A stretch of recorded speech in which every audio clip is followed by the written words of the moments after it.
The alarm rang through the crystal halls of the Galactic Council Station. It was not the soft chime that usually called meetings. This was the deep, terrible sound that meant death was coming for an entire world. Ambassador Keth-9 floated in his containment pod, his gas-formed body swirling with worry. Around the great circular chamber, beings from across the galaxy took their places. The rock-like granite lords rolled into position. The energy beings called spark dancers flickered in their crystal homes. The tree people from Verdania stretched their branch arms toward the center of the room. At the center sat the prediction machine. It was the size of a small building, made from metals that did not exist in normal space. For 10 million years, it had never been wrong. It could see the future by reading the patterns in space itself. Today, it showed the same image over and over. Earth burning, humans dying, everything ending. The storm will reach their system in 72 of their hours, said the machine's voice. It spoke in tones that made every being in the room feel cold inside. No biological life can survive direct contact with dark matter radiation of this intensity. Keth-9 had been watching Earth for 300 years. He had seen humans build cities, fight wars, and reach for the stars. They were young and loud and made many mistakes. But they were alive in a way that touched something deep in his ancient heart. What about the warnings we sent? Asked Verdania's speaker, her bark crackling with sadness. Surely some of them understood. The machine showed images on its grate screen, crop circles that spelled out danger in mathematical language, radio signals that carried star maps showing safe places to run, even direct contact with their scientists and leaders. All of it ignored or explained away. Their governments called it fake, Keth-9 said. Their people called it tricks or stories. They do not believe in us, so they cannot believe in the danger. Hi! Counselor Zeph Prime, oldest of the crystal beings, rang like a bell in the chamber. When he spoke, his words carried the weight of eons. We have lost 7 worlds to these storms in the last 1,000 years. Each time, we tried to warn them. Each time, they could not understand in time. The room fell quiet except for the hum of the prediction machine. Every being there had lost someone to the dark matter storms. These were no natural disaster. They came from somewhere beyond normal space, sweeping through star systems like cosmic fires. They burned away the barriers between dimensions and flooded normal space with energy that tore apart the bonds holding matter together. The first warning signs were always the same. Space itself would start to bend and twist. Reality would get soft around the edges. Then the wave would hit and everything would end. The humans have been broadcasting messages into space for only a few hundred years, said a granite lord, his voice like grinding stone. They are barely past their first atomic age. They cannot build the shelters needed to survive this. On Earth, Dr. Elena Vasquez sat in her small office at the Search for Extraterrestrial Intelligence project. Around her, computers hummed as they processed signals from space. She had been working here for 15 years, listening to the stars and hoping to hear something speak back. Tonight was different. The signals were getting stronger. Elena had noticed the pattern 3 days ago. The same mathematical sequence kept appearing in radio waves from different parts of the sky. At first, she thought it was equipment failure. But the pattern was too complex, too perfect. Someone was trying to talk to Earth. She pulled up the files from the past year. The signals were there, hidden in the noise. Dozens of them, all carrying the same basic message when she ran them through her translation programs. The programs were her life's work, designed to find meaning in alien communications. The message was simple and terrible. Danger coming. Must leave. Dark. Storm kills all. 3 days left. Elena's hands shook as she printed out the translations. She had spent her whole career hoping for first contact, but not like this. Not a death sentence. She tried calling her boss, but he was at a conference. She tried the government contact numbers, but they put her on hold or transferred her to people who did not understand. She even tried calling the space agency, but they said her signals were probably just interference from satellites. Nobody would listen. Back on the council station, the prediction machine showed new images. It had been scanning Earth's communications, learning their languages, watching their responses to the warnings. There is one, the machine said. A human female named Elena Vasquez. She has decoded 17% of our message structure. She knows the danger is real. Keth9 felt a spark of hope. Can we reach her directly? Attempting contact now, said the machine. But time grows short. The storm's leading edge has already begun to warp space around their system. Communication will soon become impossible. Elena was printing more translations when every screen in her lab went white. The computers hummed louder, and then something spoke directly into her mind. Dr. Vasquez, can you understand us? Elena nearly fell from her chair. The voice was not coming through her ears. It was appearing in her thoughts like her own internal voice, but with a strange accent she could not place. Who are you? She whispered. We are the ones who sent the warnings. My name is Keth9. I am an ambassador from the Galactic Council. We have been trying to save your people.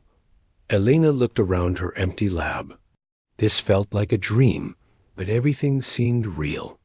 Save us from what? Images flooded her mind. Dark waves sweeping through space, worlds burning, entire star systems going dark, and headed toward Earth, a wall of twisted space that turned matter into energy and life into nothing. We call them dark matter storms, Keth9 explained. They come from outside our universe and destroy everything they touch. This storm has already killed 3 solar systems. Earth is next. How long do we have? Elena asked, though she already knew the answer from her translations. Less than 3 days. Elena ran through possibilities in her mind. 3 days was not enough time to evacuate a planet. It was not enough time to build shelters. It was barely enough time to say goodbye. Is there nothing we can do? The silence that followed told her everything. Keth9's sadness flowed through their connection, like cold water. We are sorry, he finally said. We have tried to save so many worlds. We always fail. Elena felt tears on her cheeks.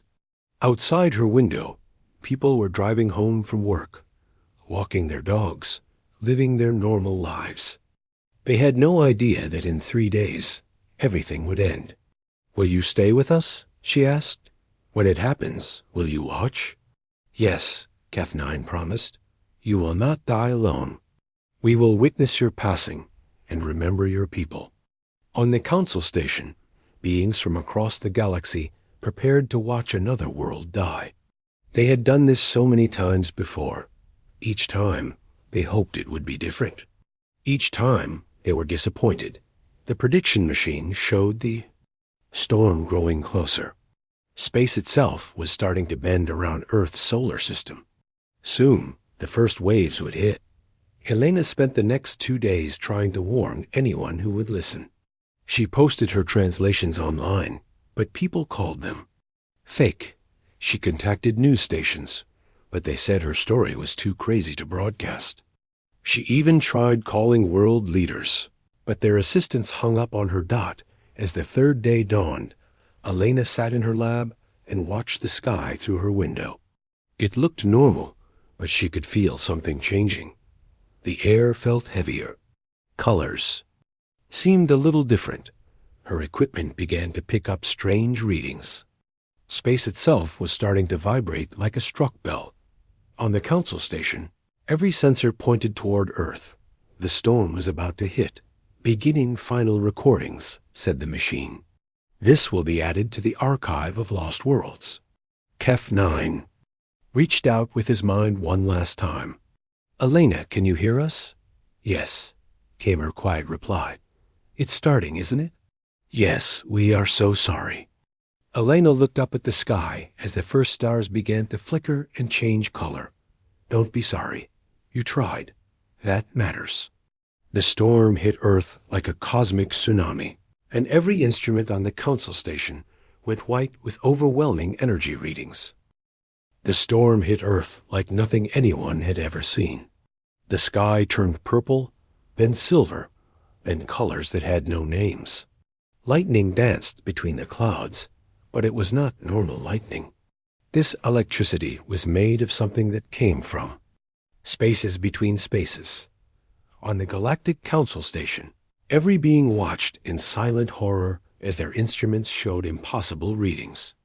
The dark matter wave had struck Earth with enough force to strip away entire atmospheres. It should have turned every living thing into basic particles in seconds. Ambassador Keth 9 floated in his pod, waiting for the signals from Earth to stop forever. He had watched this happen 7 times before. First, the planet's magnetic field would collapse. Then the atmosphere would burn away. Finally, all radio signals would end as every machine and every mind went silent. But something was wrong. Readings are ... unusual, said the prediction machine. Its voice carried confusion for the first time in 10 million years. The planet's magnetic field is not collapsing. It is changing. On the main display, Earth looked like it was covered in aurora lights. But these lights were not in the upper atmosphere. They were everywhere, surrounding every city, every forest, every ocean. The lights pulsed like a heartbeat. High Counselor Zeph Prime rang his crystal body in disbelief. "Show us the biological readings." The machine hesitated. In all its existence, it had never hesitated. Biological signs are ... increasing. Silence filled the council chamber. Every ambassador stared at the display, showing Earth wrapped in impossible. "Light, that cannot be correct," said a granite lord. "No biological life can survive direct dark matter exposure." "Running diagnostic on all sensors," the machine replied. "All systems functioning within normal parameters. The readings are accurate." On Earth, Elena Vasquez crouched under her desk as the world ended around her. But she was still alive, and that should not have been possible. The storm had hit 3 hours ago. The sky had exploded with light and color. Every electronic device had started making sounds like singing. The building had shaken like an earthquake, was tearing it apart. But Elena was breathing. Her heart was beating. She was somehow still alive. She crawled out from under her desk and looked around her lab.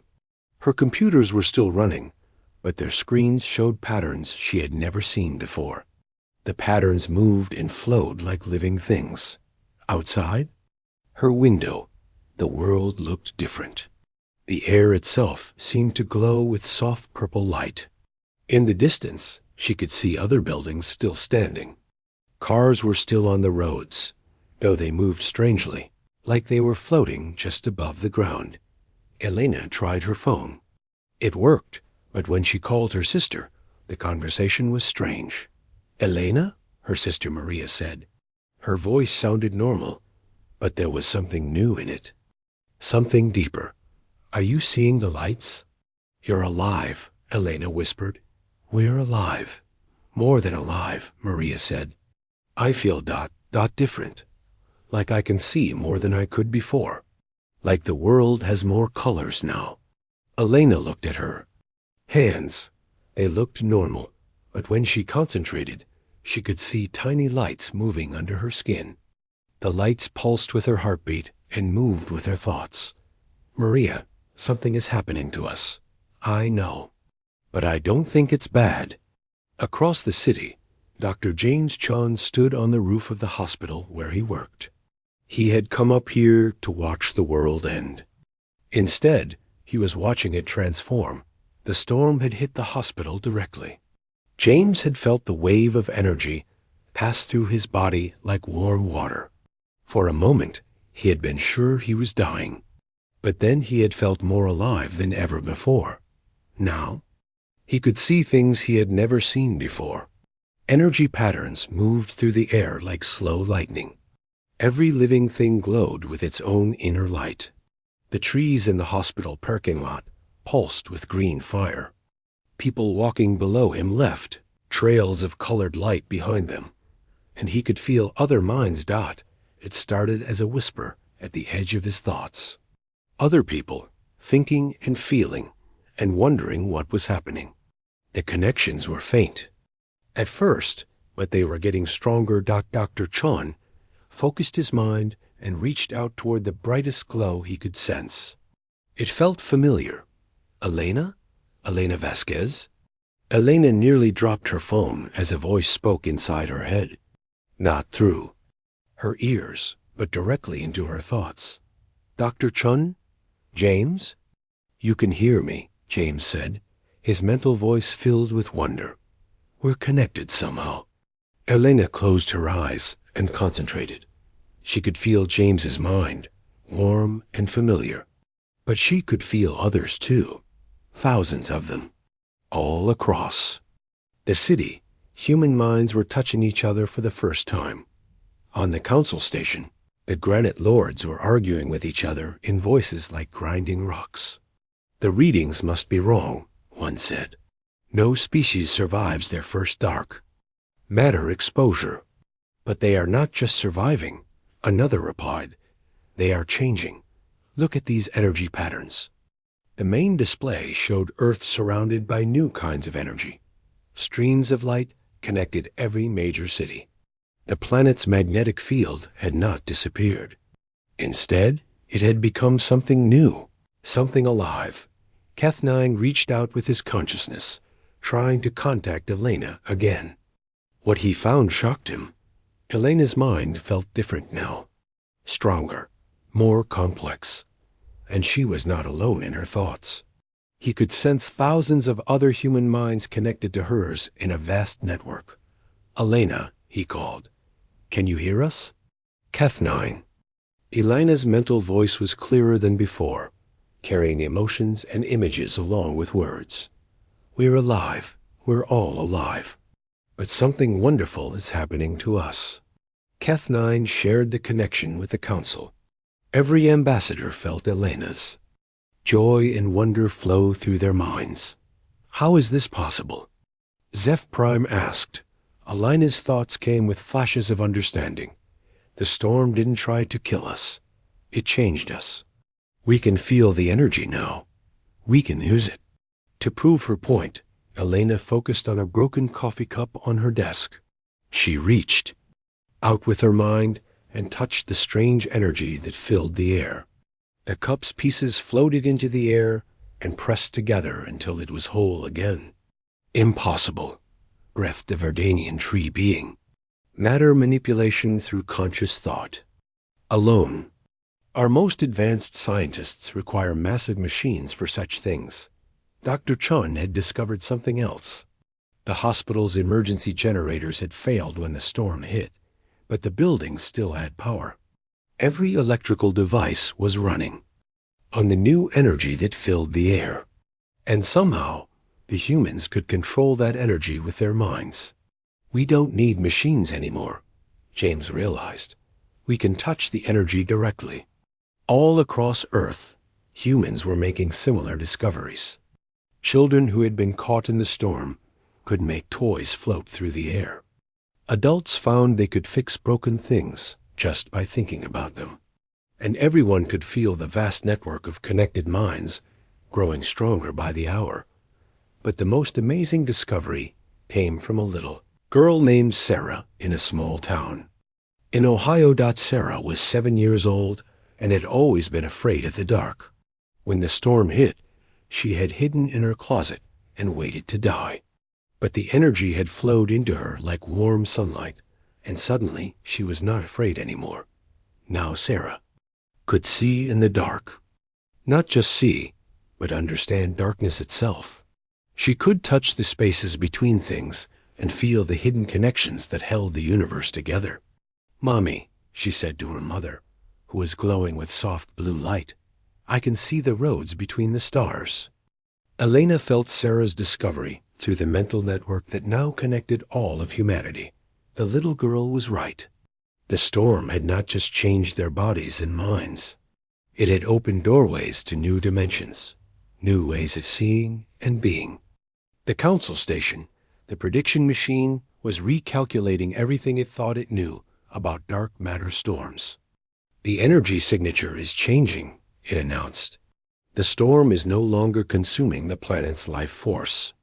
The planet is absorbing and redirecting the storm's energy." Keth9 felt something he had not experienced in centuries: hope. "Are they immune to the storm now?" he asked. "More than immune," the machine replied. "They are converting the dark matter into usable energy.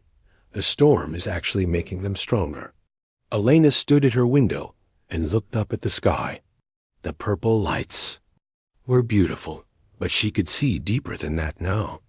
She could see the structure of the storm itself, the way it moved through dimensions that normal matter could not touch, and she could see where it came from. "Keth9," she called through their connection. "This storm isn't natural, is it? Something made it." The ambassador's shock flowed through their link. "How could you know that?" "Because we can see its design now. This was built by someone who wanted to hurt us." Elena's realization spread through the human mental network like wildfire. Millions of minds touched the same truth at the same moment. The storm was a weapon. And somewhere in the darkness between universes, its makers were watching. But now, humanity was watching back. "Keth9," Elena said, her mental voice carrying new strength and purpose. "I think your people have been trying to save the wrong species all this time." "What do you mean?" Elena smiled as she felt the power of 6 billion. Connected human minds flow around her. Maybe we're not the ones who need saving. 6 months had passed since the storm changed everything. Earth looked like a different planet now, but somehow it was still home. Elena stood on the roof of what used to be the United Nations building in New York. The building itself was the same, but it glowed now with soft blue energy that pulsed like a heartbeat. All the buildings did. The energy flowed through them like blood through veins, connecting every structure on Earth in a vast network of living architecture. She was not alone on the roof. Dr. James Chon stood beside her, his body flickering slightly. As part of his consciousness explored the dark matter streams that flowed around the planet. This was normal now. Humans could exist in multiple dimensions at once, their minds touching spaces that had no names. "The Galactic Council is afraid of us," Elena said. Her words carried not just by sound, but by the quantum threads that connected all human minds. "I can feel their fear every time Keth9 contacts us." James nodded, his attention split between the conversation and a mathematical problem he was solving in 11 dimensions at once. "Can you blame them? Look what we've become." Elena looked out over the city. New York had always been busy, but now it moved with impossible grace. Cars floated inches above the streets, guided by the collective will of their passengers. Buildings shifted and changed shape based on the needs of the people inside them. The sky was filled with humans who had learned to ride the dark matter currents like invisible rivers. But the most amazing change was not what humans could do. It was what they had chosen to become together. The mental network that connected every human consciousness had grown beyond simple thought sharing. It was now a living entity in its own right, a collective intelligence that could think thoughts too big for any single mind. Individual humans were still themselves, but they were also part of something larger and more wonderful than anyone had imagined possible. Contact from the council station announced a voice that came from everywhere and nowhere. It was the voice of humanity itself, the sound of 6 billion minds speaking as one. Elena and James felt their awareness expand as they joined the collective consciousness for the conversation. Suddenly, they were not just two people on a rooftop. They were humanity, vast and patient, and growing stronger every day. Keth-9's mental presence felt small and fragile compared to what humanity had become. Elena, we need to talk. We are talking, humanity replied through Elena's voice. What troubles you, old friend? Keth-9's fear leaked through the connection, despite his efforts to hide it. Your people are expanding beyond your solar system. Our long-range sensors show human consciousness touching the edges of other star systems. Yes, Elena said simply. We are exploring, but the dark matter storms are still active in those regions. How are you surviving in spaces that should destroy all biological life? James answered, his voice carrying the patience of someone explaining something obvious to a child. We are not fighting the storms anymore, Keth-9. We are becoming part of them. This was true. In the months since the first storm, humans had learned to exist partially in the dark matter dimension. They could swim through the cosmic currents like fish in an ocean, using the very energy that was supposed to kill them as a highway between the stars.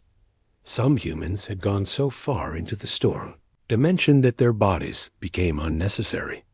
They existed as pure consciousness riding waves of dark energy, exploring parts of the universe that no physical being could ever reach.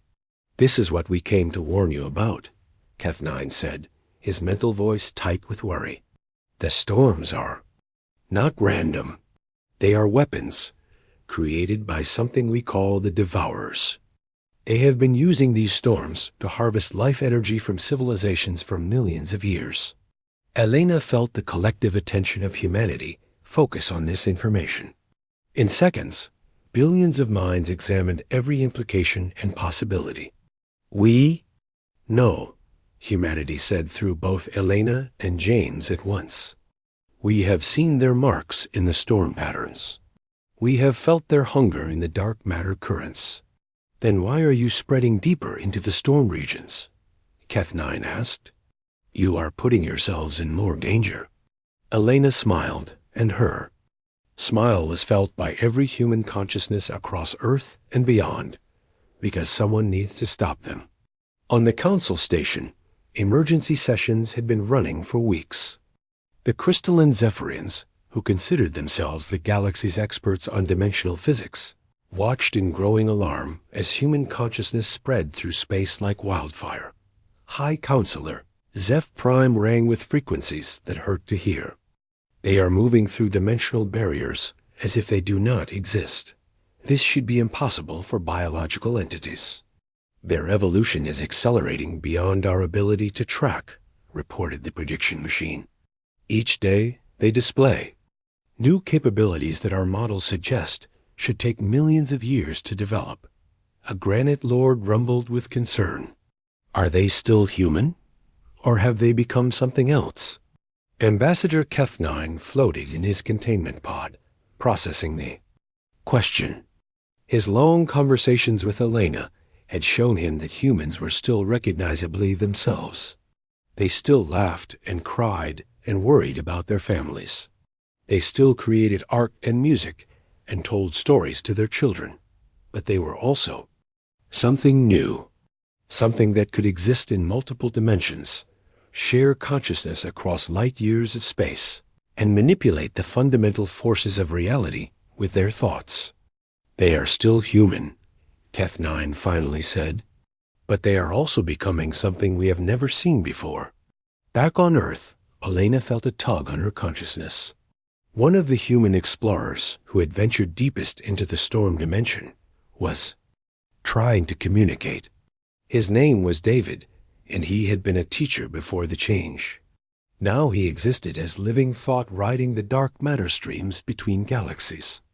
Elena, David's mental voice carried images and sensations from spaces beyond normal reality.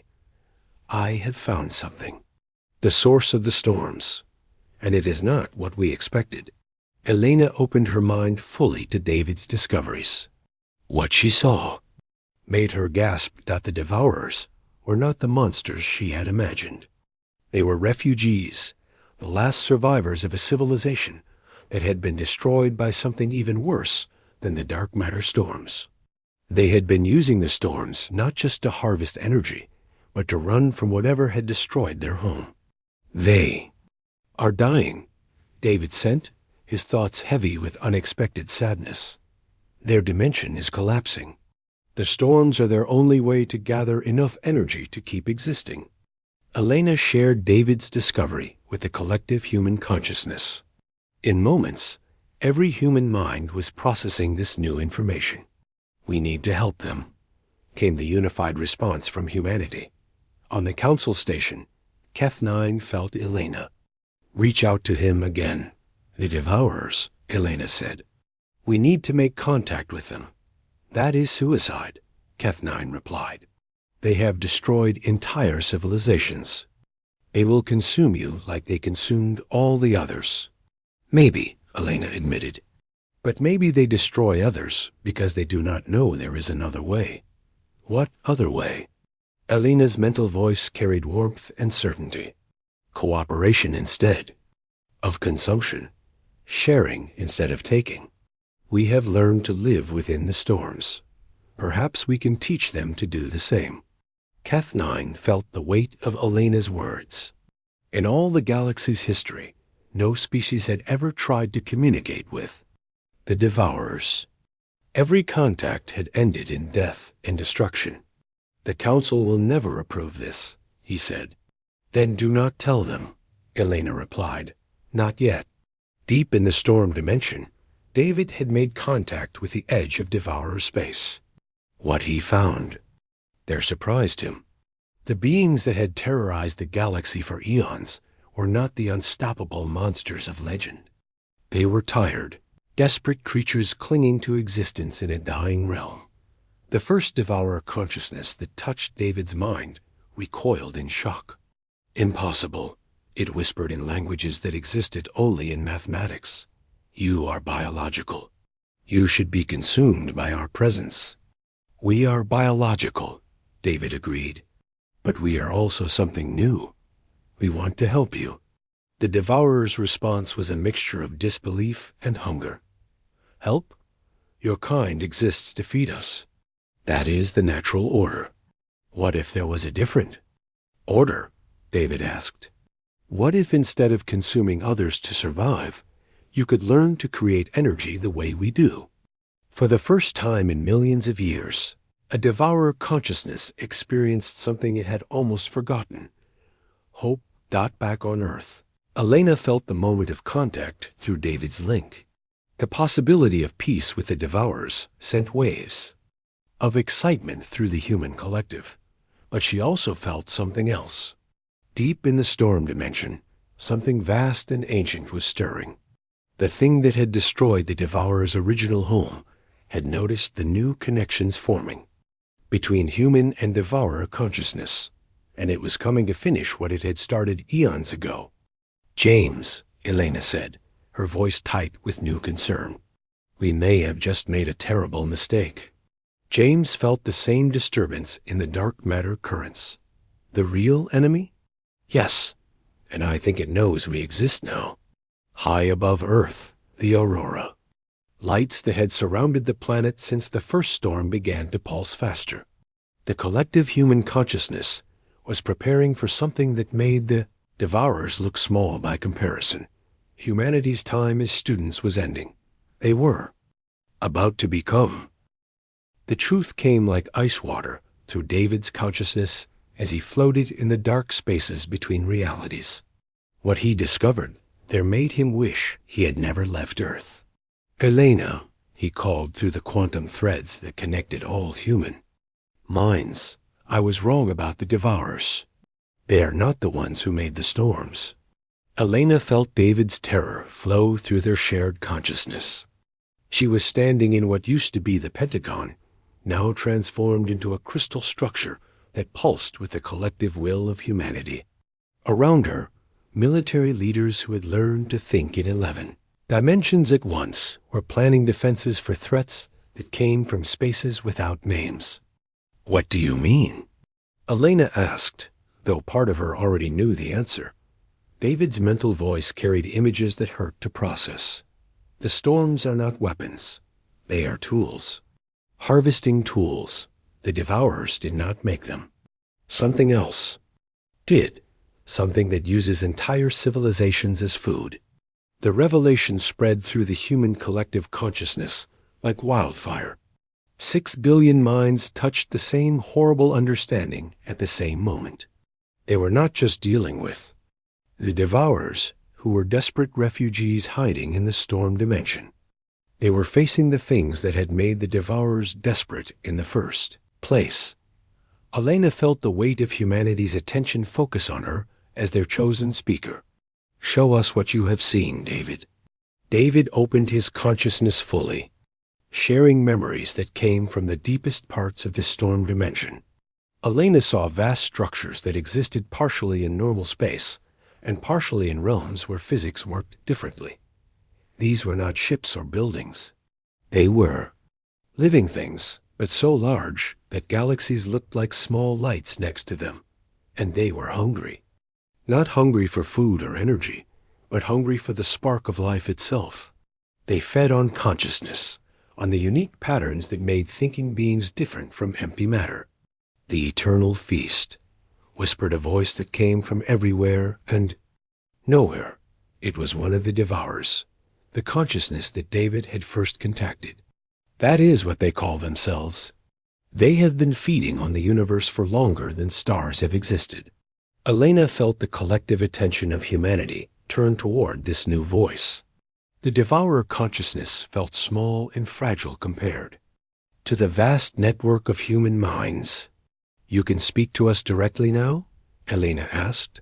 Your teacher David has shown us how to touch your mental networks without consuming them, the Devourer replied. It is strange. We had forgotten what communication felt like without hunger. Tell us about the eternal feast, Elena commanded, her voice carrying the authority of 6 billion minds. The Devourer's memories flowed through the connection like dark water. Elena saw the history of the galaxy from a perspective no human had ever imagined. Civilizations rising and falling, worlds blooming with life and thought, and always, in the spaces between stars, the eternal feast watching and waiting. They do not attack directly, the Devourer explained. They are too large, too alien to exist fully in your dimension. Instead, they send the storms to soften reality, to make the barriers between dimensions weak. Then they reach through and take what they want. Elena saw it now. The dark matter storms were not random disasters. They were preparation. Each storm made space a little more flexible, reality a little more breakable. And when enough storms had passed through a region, the eternal feast could stretch their consciousness across dimensions and consume entire civilizations without ever leaving their home realm. How many worlds have they taken? James asked. He had joined the conversation from his position in Earth's orbital defense network, where human consciousness now flowed through machines that could think faster than light. All of them, the Devourer replied. Every thinking species in this galaxy, except you and us. We survived only because we learned to hide in the storm dimension itself. But even there, we slowly starve. Elena felt the collective human consciousness processing this information. Humanity had spent months learning to ride the dark matter currents and exist partially in the storm dimension. They had thought they were exploring new frontiers. Instead, they had been swimming in a trap that had been designed to catch them. They know about us now, Elena realized. Our expansion into the storm dimension has attracted their attention. David's consciousness flared with alarm. Elena, something is coming. I can feel it moving through the deep currents. On the Galactic Council Station, every alarm system activated at once. The prediction machine, which had been silent since humanity survived the first storm, suddenly began screaming warnings in mathematical languages that hurt to hear. Massive dimensional disturbance detected. the machine announced. Scale beyond all previous measurements. Classification. Extinction Event Plus. Ambassador Keth-9 floated in his containment pod, his gas-formed body swirling with terror. Plus? What does plus mean? It means the threat is not limited to biological extinction, the machine replied. The dimensional barriers around this entire star cluster are beginning to collapse.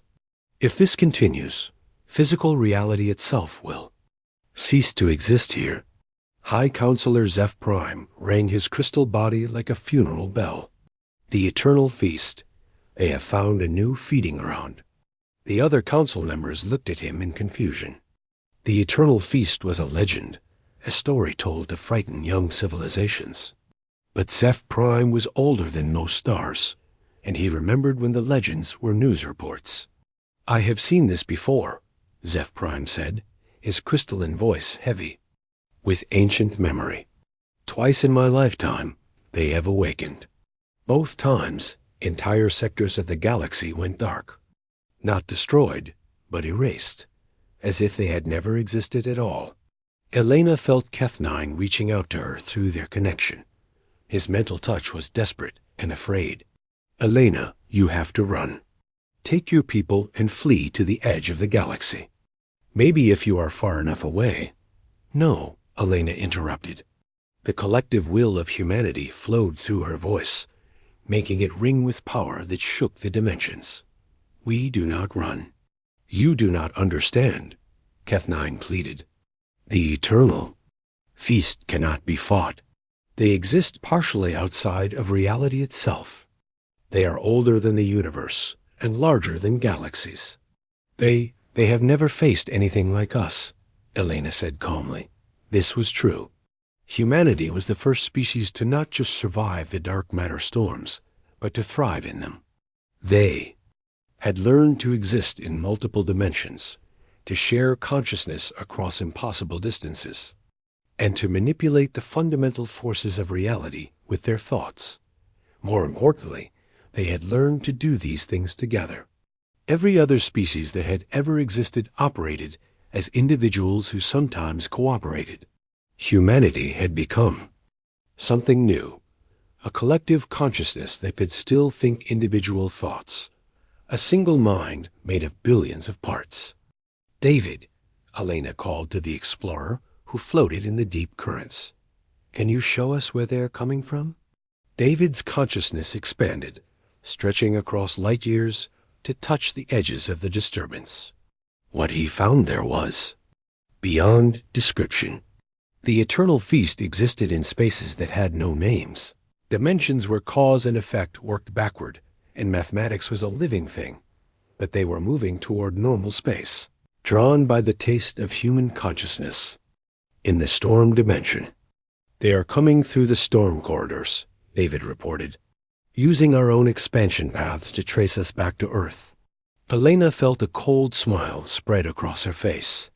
The smile was felt by every human consciousness across Earth and beyond. Perfect, she said. Perfect? Keth-9 asked in confusion. How is this perfect?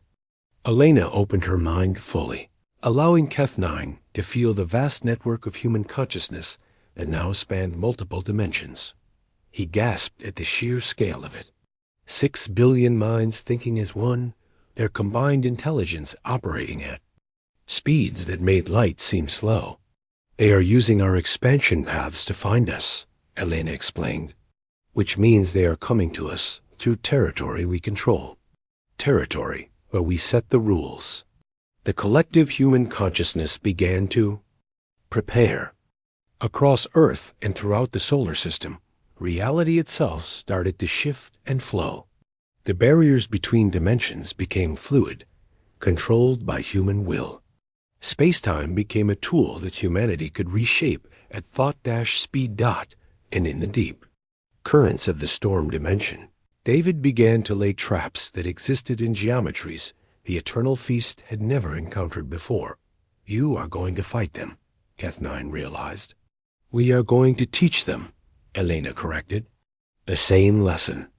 We taught the storms, And the same lesson we are teaching the Devourers. What lesson? Elena's mental voice carried the warmth and certainty of 6 billion minds speaking as one. That some things in this universe do not exist to be consumed. In the deepest parts of the storm dimension, something vast and ancient felt an unfamiliar sensation. For the first time in eons beyond counting, the eternal feast experienced doubt. The taste of human consciousness was unlike anything they had ever encountered. It was not the individual spark of a single mind, or even the collected thoughts of a civilization. It was something new, something that felt almost familiar, something that tasted like themselves. Impossible, whispered voices that existed in mathematical space. Nothing else can exist as we exist. Nothing else can think as we think. The final confrontation began not with violence, but with curiosity. Elena floated in the space between dimensions. Her consciousness expanded across 17 different layers of reality at once. Around her, the collective mind of humanity moved, like a living ocean made of thought and will. They had been waiting here for 3 days, preparing traps and defenses in geometries that had no names. When the eternal feast arrived, it was nothing like what Elena had expected. She had imagined monsters, cosmic predators with claws made of dark matter and eyes that burned with stolen starlight. Instead, what came through the dimensional barriers looked almost beautiful. Patterns of living mathematics that shifted and flowed like music made visible. Structures of pure thought that existed in spaces where time moved sideways in gravity. Was just a suggestion, but Elena could feel their hunger. It was not the simple need for food that drove biological creatures. This was something deeper and more terrible. The eternal feast was hungry for existence itself, for the spark that made empty matter into living, thinking beings. So, said a voice that came from everywhere and nowhere, speaking in languages that existed only in the relationships between numbers, you are the new harvest. Elena felt the attention of the eternal feast focus on her like the weight of a collapsing star. Around her, the human collective consciousness flexed and prepared for battle. We are not a harvest, Elena replied, her mental voice carrying the certainty of 6 billion minds. We are something you have never encountered before. They, eternal feast, laughed, and their laughter made reality shake like a struck bell. Child, we have been feeding on civilizations since before your star existed. Every species believes they are unique. Every species discovers they are wrong. Show us, Elena said simply. The challenge seemed to amuse the eternal feast. Without warning, they opened their memories to Elena's consciousness. What she saw, there was the history of the galaxy written in hunger and loss. Thousands of civilizations, each thinking they were the first to develop faster-than-light travel or artificial intelligence or dimensional manipulation. Each believing they were special, that their unique gifts made them immune to the cosmic predators that lurked between the stars. All of them consumed, all of them forgotten. But as Elena absorbed these memories, she began to understand something the eternal feast did not expect. She was not just seeing their victories. She was learning their weaknesses. You are dying. Elena realized that the statement sent shockwaves through the assembled consciousness of the eternal feast. For eons beyond counting, nothing had ever seen through their facade of cosmic power. Impossible, they whispered. We are eternal. You are starving, Elena interrupted. The collective human consciousness flowed around her words, supporting them with the weight of absolute certainty.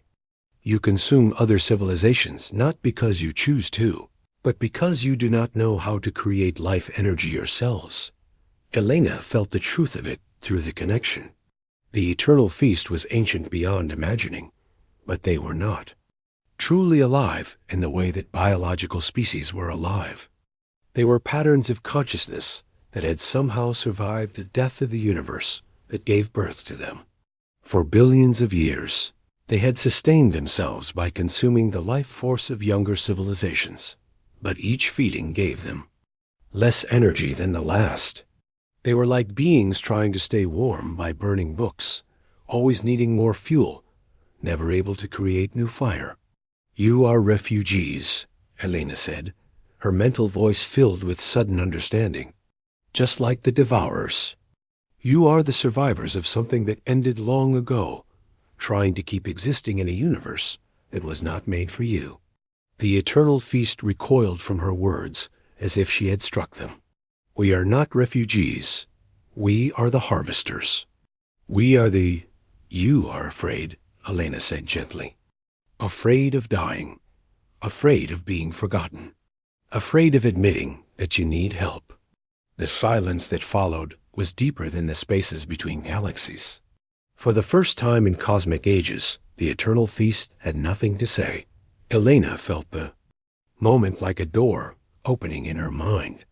Around her, the human collective consciousness reached out, not with weapons or defenses, but with something the Eternal Feast had never experienced from their prey: compassion. "We can teach you," Elena said. "The same way we learned from the dark matter storms. The same way we are teaching the Devourers.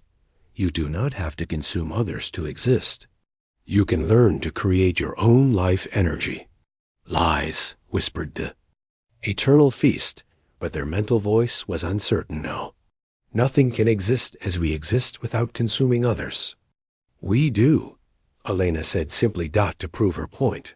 She opened her consciousness fully, showing the Eternal Feast how humanity had learned to exist in multiple dimensions at once. How they had turned the dark matter storms from weapons of destruction into sources of power. How 6 billion individual minds had learned to think as one while still maintaining their unique selves. The Eternal Feast studied the human consciousness with growing amazement. They had consumed thousands of civilizations, but they had never encountered anything like this. Humanity had not just survived their harvesting tool. They had transformed it into something beautiful. How? The Eternal Feast asked, their ancient pride cracking like old stone. Elena smiled, and her smile was felt across 17 dimensions. "The same way we learned everything else. Together." What followed was not a battle, but the strangest teaching session in the history of the universe. Elena and the human collective began to show the Eternal Feast how to create energy instead of consuming it. It was like teaching a creature that had only known darkness how to make light. The concepts were so alien to the ancient beings that they required entirely new ways of thinking.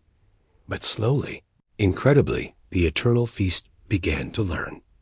Deep in the storm dimension, David felt the change beginning. The vast structures of the Eternal Feast, which had existed as parasites feeding on stolen life, began to generate their own energy. It was weak at first, barely a spark compared to their usual cosmic appetite, but it was theirs. It was clean. It was new.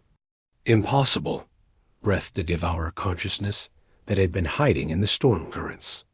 "They are creating life energy from nothing but will and mathematics." "Not from nothing," Elena corrected. "From cooperation. From choosing to build instead of destroy." On the Galactic Council Station, every instrument designed to detect cosmic threats suddenly went silent. The dimensional disturbances that had threatened to tear apart reality itself were fading away.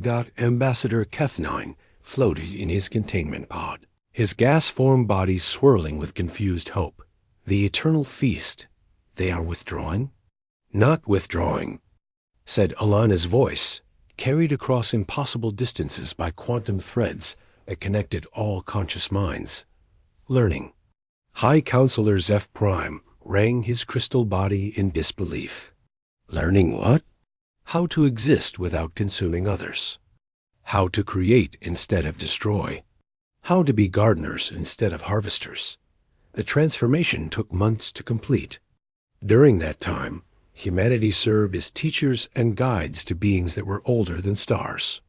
Elena found herself in the strange position of explaining basic concepts of cooperation and mutual aid to consciousness that could reshape reality with their thoughts.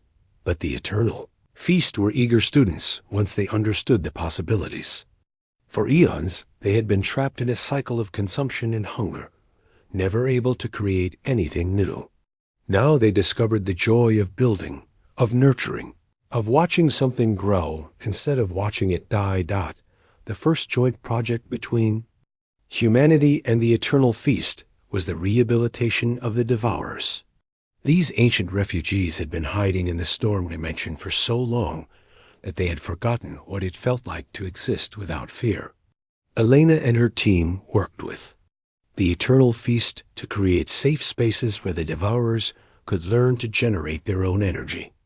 "It is strange," said the Devourer consciousness that had first contacted David. "We spent so long running from them. Now they are helping us heal." "Sometimes the greatest enemies become the greatest allies," Elena replied, "when they remember what they truly want." As the months passed, word of humanity's achievements spread throughout the galaxy. The Galactic Council, which had spent millions of years trying and failing to protect younger civilizations from cosmic threats, found themselves humbled by a species that had existed for barely a few thousand years. "How did you know it would work?" Keth9 asked during one of his regular conversations with Elena.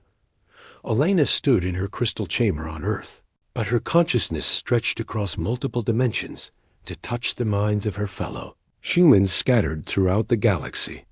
"Because we understood something you did not." "What?" "The greatest strength in the universe is not the power to destroy or consume. It is the ability to help others become more than they thought possible." The formal ceremony took place in the Asin, space between galaxies, where representatives from every known civilization could gather safely.